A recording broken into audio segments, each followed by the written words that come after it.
नमस्कार। जय श्री कृष्ण। आपका बहुत स्वागत है आज के कार्यक्रम में। आज कई दिनों के पश्चात बन पा रहा है वीडियो, और अभी एक दो दिन पहले एक अपलोड किया तो देखिए उसमें क्या हुआ है। उसमें साउंड नहीं आ रहा, कोई ना कोई। कितना आसान ये काम देखिए लगता है। अब जब हमने अपना इंट्रो बनाया था उसमें कितना टाइम हमको देना पड़ा। देखिए काम तो लोग कर देते हैं, लेकिन एक एक चीज़ उसको जो आता है स्टार्टिंग में उसको लिख करके बताना। आज देखें उसके बारे में, अभी 4-5 महीने से ज़्यादा हो चुका है, 6 महीने, तब ये हम बता रहे हैं आपको। कब की बात हो गई है, तो एक एक बताना पड़ता है। उसके बाद भी हम तो एक एक हिंदी के शब्द होते हैं, अभी कठिन होते हैं, नहीं आते लोगों को, तो पूरा एक एक लिख के बताते हैं। और उसके बाद भी समझ लीजिए कोई गलती निकल जाए तो कोई इसमें अतिशयोक्ति वाली बात नहीं होगी। कहने का मतलब ये है कितना प्रयत्न, प्रयास और मेहनत हमारी तभी सार्थक होगी जब क्या करेंगे, आप सब्सक्राइब करके जाएंगे और साथ में लाइक भी करेंगे। लेकिन आपकी मर्जी है, हम हमेशा साथ में ये भी बोलते हैं। बहुत बार तो देखिए बोलते भी नहीं हैं, भूल ही जाते हैं। हाँ, कहते हैं ना, नेकी कर दरिया में डाल। देखिए हमें इसलिए बताना पड़ रहा, उसमें हमने क्या बताया है और इतना अच्छा खासा वीडियो वो बनाया है कि पूजा पाठ करने में कौन से ऐसे महत्वपूर्ण नियम होते हैं जिनका पालन करना बहुत ज़रूरी है, अनिवार्य है। क्यों? क्योंकि अगर आप, जैसे आप हैं, मान लीजिए आपको किसी भी चीज़ से एलर्जी है और आप अगर भगवान पे वही चीज़ अगर चढ़ाते हैं, मान लीजिए आपको जो चीज़ नहीं पसंद है और आपको वो चीज़ अगर आपके सामने रखी जाए, मतलब ये है व्यवहार में आपके समक्ष वही चीज़ अगर प्रस्तुत कर दी जाए तो आपका खिन्न होना तो फिर लाजमी हो जाएगा ना, आप खिन्न ही होंगे। वही चीज़ देखिए भगवान के साथ भी होती है। पूजा पाठ में ये सारी बातें आपको ध्यान रखनी चाहिए, ये ध्यान रखना बहुत ज़रूरी है। तो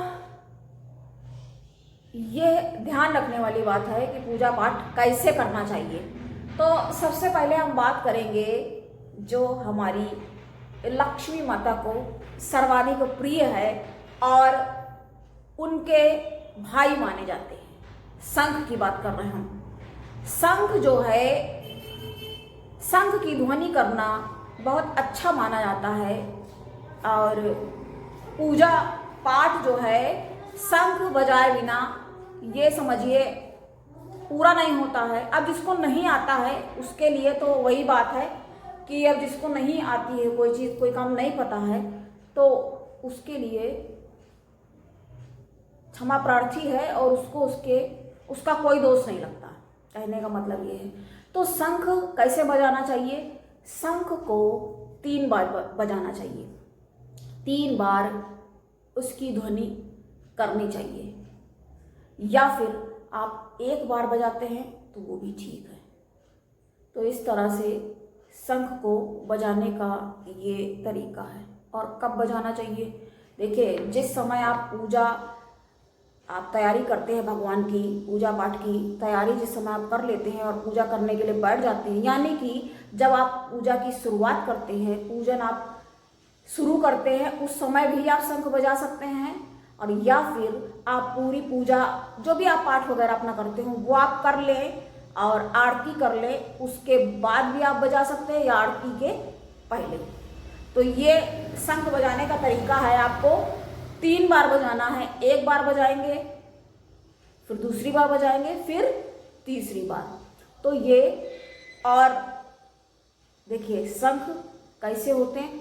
सफ़ेद रंग के होते हैं और शुक्र को भी सफ़ेद भोर का तारा कहा गया है। सफ़ेद रंग शुक्र देव का माना जाता है। साथ में शंख लक्ष्मी जी के भाई कहे गए हैं। क्यों? क्योंकि लक्ष्मी जी समुद्र से निकली और शंख भी समुद्र में ही पाए जाते हैं। तो ये तो हुई शंख की बात। तो समुद्र से जन्मे होने के कारण लक्ष्मी जी और शंख को उनका भाई कहा जाता है। ये शंख की बात हुई। पूरी अब पूर्ण हुई शंख की बात। इस तरह से करना है और क्या ध्यान रखना है, कभी जूठे हाथों से नहीं छूना चाहिए। अभी देखिए हमने कल एक शॉर्ट्स में डाला है कि लोग बड़ा अपना प्रेम व्यवहार दिखाने के लिए और क्या करते हैं, जूठा बहुत खराब होता है। देखिए कभी हम खा ही लेते होंगे कभी ना कभी, लेकिन बहुत ज़्यादा छोटे बच्चे हैं भाई, उनको नहीं पता है। तो ये नियम बनाना चाहिए कि आपको जब वो सिखाया जाएगा किसी को तभी ना सीखेगा। कई बार क्या होता है, ठीक है सीख लेंगे, अरे कब सीख लेंगे भाई, जब बताया जाएगा, जब किसी को कोई चीज़ की जानकारी होगी तभी तो वो काम करेगा ना। जब उसको पता नहीं है, किसी को भी, बच्चों को लोग जूठा खा रहे हैं, खुद ही खा रहे हैं, जब बड़े खा रहे हैं वो कैसे नहीं फिर खाएंगे छोटे देख करके, वो भी वहीं से सीख लेंगे।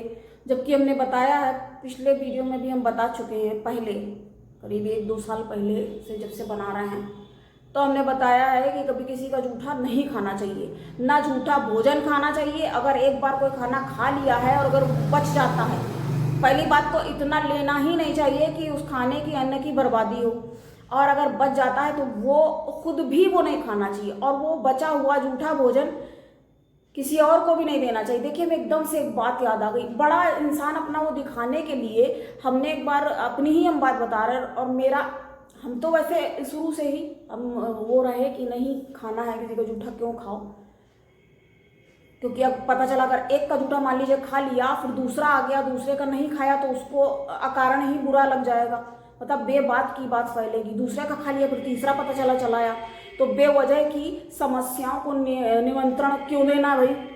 तो एक बार क्या हुआ, हमने कुछ खाया, और वो भी खाना खाया और मेरा खाना बच गया, और जब बच गया तो मेरी एक क्लासमेट मतलब फ्रेंड, तो वो कह रही ठीक है ये बचा हुआ है तो ये भी हम खा लेंगे। हमने जबकि कुछ उसको कहा भी नहीं कि भाई तुम खा लो। तो अपनी अपनी दोस्ती दिखाने के लिए लोग इस तरह से करते हैं। अब देखिए मैं एकदम से बात ध्यान आई, लेकिन ये चीज़ें जो हैं वही बात आ जाती है ना, अपनी दोस्ती और अपना प्रेम व्यवहार मित्रता दिखाने के लिए इस तरह के काम करते हैं जो कि उचित नहीं कहे जाते। शास्त्रोक्त मत है, जी हाँ शास्त्र का मत है ये। तो जूठा त्याज्य है और उसका त्याग करें। जूठा पानी भी बिल्कुल नहीं पीना, आपको पीना है आप अपना बॉटल अपने साथ अपना पानी रखें, कोई आपको दे आप अपना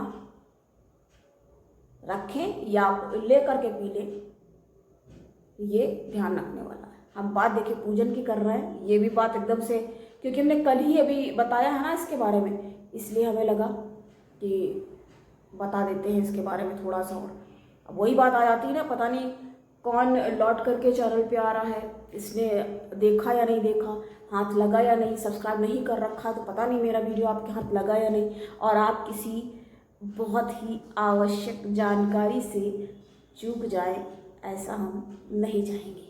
हमारा प्रयास ये रहता है कि आपको सही संपूर्ण जानकारी, सही जानकारी आप तक ज़रूर पहुँचे। तो हम बात कर रहे हैं पूजन की, माला कैसे करनी चाहिए। कई बार क्या करते हैं लोग, दोनों हाथों का प्रयोग करके ऐसे माला करते हैं, ये बिल्कुल गलत तरीका है माला करने के लिए। ये दाहिना हाथ, राइट हैंड, सीधे हाथ से करना चाहिए। और क्या करना चाहिए, आपका जो भी आप लिए हैं, कोई भी कपड़े से भी आप रख सकते हैं, दुपट्टा या चुन्नी या गमछा, कुछ भी आप हाथ पे रख के तब आपको माला करनी चाहिए। और ये तर्जनी उंगली, क्योंकि देखिए ये बहुत शक्तिशाली सबसे ज़्यादा उंगली ये होती, कोई भी बात करनी होती, अगर आप किसी को यूं इंस्टिगेट करके बात करते तो क्या होता, बुरा लगता है उसे कि उसके ऊपर एक उंगली उठाई जा रही है, खराब लगता है। तो इस उंगली को माला में नहीं प्रयोग करते हैं, इस अंगूठे से, क्योंकि माला करने का मतलब क्या है, मंत्र उच्चारण करते हैं। मंत्र क्या है इसके बारे में हम बता चुके हैं, लेकिन वही बात आ जाती है, इसलिए थोड़ा थोड़ा बताते रहते हैं आपको। आप स्किप करके तो ना देखें, और अगर आपने स्किप किया है, पहले नहीं बोला, तो आप फिर से पूरा देख लें, कोई बात नहीं। थोड़ा सा टाइम जाता है 10-5 मिनट का, आप ज़रूर देखें। कोई जानकारी अगर आपसे रह गई तो फिर क्या लाभ रहा देखने का। व्यूज़ तो पता चला ठीक है, आ रहे हैं अच्छे खासे, ठीक है, जितने भी आ रहे हैं हमारे लिए तो एक एक इम्पॉर्टेंट है, बहुत ज़्यादा महत्वपूर्ण है। तो माला आपको कैसे करनी है, ये अंगूठे से और ये बाकी की उंगलियों से, इसको तर्जनी को हटा देना है, और ये कनिष्ठिका को भी अगर हटा देते हैं तो कोई बात नहीं, अगर ये भी इन्वॉल्व रहती है तो भी कोई बात नहीं। आप यूं करनी है आपको माला। क्या करते हैं लोग, यूं करते हैं माला, और दूसरे हाथ से भी, ठीक है, थोड़ा सा आप फंस रही है उसको आप ठीक कर ले, वो देखिए अलग बात होती है। लेकिन अगर आप दोनों आप यूं करके कर रहे हैं तो फिर ये पूर्णतया निरर्थक हो जाएगा, और इसका फिर पता क्या हो जाएगा, हम क्यों आपको इतना टाइम दे करके बना रहे हैं, इतनी एनर्जी लगा के, क्योंकि इसका कोई लाभ आपको नहीं मिलेगा। ठीक है, ठीक बात आपको समझ में आई। तो इसका लाभ यदि आपको लेना है तो जो तरीका हम बता रहे हैं आपको पूजन का, वो आपको करना होगा। क्योंकि अगर आपने उल्टा सीधा कुछ किया और फिर इतना सब कुछ आपने कहा कि हम बताते हैं पूजा पाठ करिए, ये करिए, ऐसा कर लीजिए, वैसा कर लीजिए, लाभ होगा, फिर लाभ नहीं होगा, फिर आप हमारे पास ही आएंगे, हमसे ही क्वेश्चन करेंगे, भाई हमने इतना कुछ किया लेकिन आपने क्या किया। जो तरीका, अब वही चीज़ है, खीर बनानी है, ठीक है, चीनी बहुत इंपॉर्टेंट है, नमक भी बहुत इंपॉर्टेंट है। बिना नमक के कोई भी, चाहे पनीर की सब्जी हो, दाल या गोभी की सब्जी, पराठे, कुछ भी हो, देखिए उसके बिना बेकार है, स्वाद नहीं है ना। और उसका लेकिन इम्पॉर्टेंट वो है, लेकिन आपको कितना डालना है और किस में डालना। अब मान लीजिए आपने खीर बनाई, उसमें नमक डाल दिया तो वो बेकार हो गया ना, समझना पड़ेगा इसे। उसी तरह से अगर आपने खाना बनाया है, नमक नहीं डाल करके उसमें चीनी डाल दिया सब्जी में, तो फिर क्या हो जाएगा। तो ये चीज़ें ध्यान रखने वाली हैं, बहुत छोटी छोटी सी हैं, आप उनको थोड़ा सा समझ जाएंगे तो आपका बहुत अच्छे से पूजन पूर्ण होगा, सफल होगा। देखिए इसका लाभ मिलता है, लेकिन ये वो नहीं है कि यूं चुटकी बजाया और उसका लाभ हो गया। इसके लिए आपको समय देखिए देना पड़ता है। देखिए पंडित, जब हमारे पास भी कोई आता है पूछने, हमसे पूछते कितनी देर करना है, तो उसको हम बताते हैं कि आपको इतने से इतनी देर करना है। अगर आप ये चालीसा करेंगे, ये मुश्किल से 3 मिनट आपका लेगा, 3.5 मिनट। जब नहीं याद है, जैसे याद हो जाता है तो वो 1 मिनट में भी हो जाता है, 1.5 मिनट में तो हो ही जाता है, 1 से 1.5 मिनट लग जाता है, क्योंकि पूरा चालीसा में उतना बताया गया, महिमा का वर्णन है हर एक की चालीसा में, इस तरह से है। तो ये आपको समझना होगा, आपको इतना समय देना है। और कितने दिन करना, जैसे कहते हैं तो बताते 3 महीने करना है, इसको आपको साल भर करना। आप 3 साल पाठ करके देखिए, आपको स्वयं स्पष्ट होगी, आपको वो चीज़ें घटित होती लगेंगे कि हाँ ये किया इतने समय, तो ये अभी ये फर्क दिख रहा है, उसको कहेंगे फर्क दिखना। आपको वो अंतर, डिफरेंस जो है वो आपको क्लियर होगा। अब बात करेंगे पसंद की, तो गणेश भगवान, आज देखिए बुधवार का दिन है और बात आ गई गणेश भगवान की। हमें देखिए लगा नहीं था कि इतना लंबा वीडियो मतलब हो जाएगा, क्योंकि देखिए काफ़ी सारे नियम हैं जिनका महत्वपूर्ण है, जो कि क्योंकि अगर आपने तरीका ही सही नहीं रखा तो फिर आपके मान लीजिए घंटों भी पूजा कर लिया तो फिर क्या मतलब रह गया, है ना। तो इसलिए ये चीज़ें ध्यान रखने वाली है। तो गणेश भगवान के ऊपर आपको तुलसी दल नहीं चढ़ाना है, ये ध्यान रखने वाली बात है। आपको ध्यान रखना होगा कि तुलसी का जो पत्ता है ये आपको गणेश भगवान के ऊपर भूल के भी नहीं चढ़ाना है, उनको ये नहीं चढ़ाया जाता है, ये नियम है। क्या कहानी है वो आप छोड़िए, वो थोड़ा लंबा ज़्यादा लंबा हो जाएगा। अगली बात ये है कि विष्णु भगवान को तुलसी बहुत प्रिय है, पसंद है, उनके ऊपर आप ज़रूर चढ़ाएं तुलसी दल। तुलसी आपको उनकी पूजा में ज़रूर रखनी है, उनको उनके ऊपर भी चढ़ानी है, और उनका जो प्रसाद रखेंगे आप, जो भी लड्डू या जो भी आप प्रसाद रखते हैं, मेवे मिष्ठान, उसमें आपको तुलसी का पत्ता, तुलसी की पत्ती जो होती है वो आपको ज़रूर आवश्यक रूप से अनिवार्य है। इसके बाद हम बात करेंगे पसंद क्या है। तो गणेश भगवान को दूर्वा, दूर्वा क्या होती है बताइए लोगों को, ये भी जैसे मान लीजिए नहीं मालूम है। तो एक कोमल सी घास होती है जिसमें कि 3 पत्तियां निकली होती हैं। हम आपको किसी दिन आगे आने वाले वीडियोस में दिखा भी देंगे। तो वो आपको उनको चढ़ानी है। वो आप कितनी चढ़ा सकती हैं? 5 चढ़ा सकते हैं। वैसे हमें लगता है हमारे जो प्रबुद्ध दर्शक है, लेकिन कई बार ये होता नहीं पता होता है, कुछ लोग ऐसे भी आ जाते हैं जिनको नहीं मालूम है उस चीज़ के बारे में, तो उनके लिए बताना पड़ता है। तो ये आप चढ़ा सकते हैं, 5 आप चढ़ा सकते हैं, 11 चढ़ा सकते हैं, 21 और उससे भी अच्छा 108 आप पहले ले आइए, इतना सारा लेके आइए। उसके बाद एक एक अलग रखिए और उसके बाद एक एक करके एक साथ भी आप चढ़ा सकते हैं और एक एक करके भी चढ़ा सकते हैं। तो इस तरह से गणेश भगवान की प्रसन्नता हमने जानी, कैसे उनको प्रसन्न किया जा सकता है, कैसे उनको प्रसन्नता प्राप्त होगी। वैसे तो प्रसन्न रहते ही हैं अपने भक्तों पर, लेकिन हमको क्या प्रयास करना है, हमको क्या करना है, अपना तो काम करना होगा ना, तो ये करना चाहिए। इसके बाद हम बात करेंगे कि पूरी पूजा कर लेने के बाद क्या करना है आपको भगवान को प्रसाद जरूर अर्पित करना है। प्रसाद में आप कुछ भी रख सकते हैं। कुछ भी का मतलब ये है कि जूठा नहीं, तो पहले आपको मना कर, जो जूठा वैसे भी कोई नहीं रखेगा, लेकिन ध्यान जितना ज़्यादा रखें। और क्या रखना है आपको प्रसाद में? मीठा रखना है। और क्या रखना है? मेवा। भोजन का आप भोग लगा देते हैं, ठीक है, लगा सकते हैं, लगा लें, लेकिन ज़्यादा करके मीठा ही प्रसाद रखा जाता है भगवान के लिए। तो ये नियम जो हैं ये आपको ज़रूर ध्यान रखना चाहिए। अगला क्या नियम है? अपना जो आसन है आपका, जिसमें आप बैठ करके प्रभु के समक्ष 5 मिनट, 10 मिनट या आधे 1 घंटे, जो भी आप पूजा करते हैं, वैसे हमें लगता नहीं, लेकिन हाँ ठीक है, करने वाले करते भी हैं, आधे घंटे भी क्या 1 घंटे भी करते हैं। तो उस आसन पे आपको ही बैठना है और उसको पूजा करने के उपरांत उसको उठा करके उसकी सही जगह पर एक किनारे रख देना है। ये नहीं होना चाहिए कि वो ऐसे ही पड़ा हुआ है और आप बस जल्दी में, कितना समय लगता है इसमें, कौन सा बहुत ज़्यादा समय लग रहा, तो उसको उठा करके आपको जहाँ पर आप पूजन करते हैं वहाँ से किनारे रख देना। क्योंकि हमने ये बातें ना सुनी है, लोग क्या करते, पूजा किया, डाल के चले गए, कोई हटा देगा।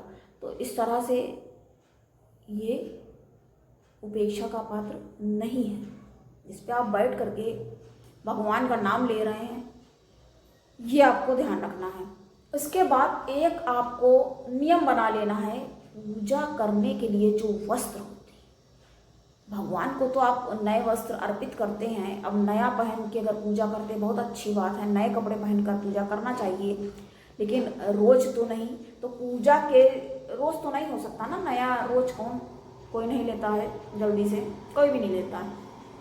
लेते हैं, बहुत लोग लेते हैं कपड़े लेने वाले, लेकिन आपको क्या करना है, पूजन के वस्त्र आपको अलग रखने हैं। पूजा के वस्त्र अलग रखने का मतलब ये है कि साफ सुथरे होने चाहिए। ऐसे मैले कुचैले वस्त्र पहन करके आप गंदे कपड़े पहने हुए हैं, और गंदे कपड़े, देखिए जब अच्छे कपड़े पहनते हैं तो खुद का भी देखिए मन प्रसन्न रहता है।